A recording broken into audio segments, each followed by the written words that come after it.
ఈ peripheral neuropathy లోపల నరాలు ఒక సన్నటి దారాల్లాగా ఉండి దానిపైన ఒక పల్చటి పొర ఉంటుంది. దాన్నే మైలిన్ షీత్ అంటారు. ఈ మైలిన్ షీత్ అనేది కొంత అక్కడక్కడక్కడ లెగిసిపోయినట్లుగా దెబ్బతింటుంది. ఇంకొంతమంది లోపల ఒక నరం ఇంకో నరంతో కలిసే చోట ఉండే కొన్ని రకాల కెమికల్స్ డిస్టర్బెన్స్ లాగా రావచ్చు. ఇంకొంతమంది లోపల వాళ్ళ శరీరంలో ఉండే కొన్ని రకాల హార్మోన్లు, రసాయనాలు కొన్ని ఎక్కువ తక్కువలుగా ఉండటము, తక్కువ ఉండాల్సిన ఎక్కువ ఉండాలి తక్కువ ఉండటం కూడా జరుగుతూ ఉండొచ్చు.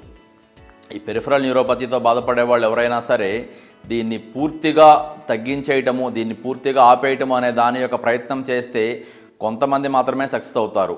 ఎందుకు అంటే దీని వెనకమాల ఉన్న కారణాలు చాలా లోతుగా బలంగా ఉంటాయి.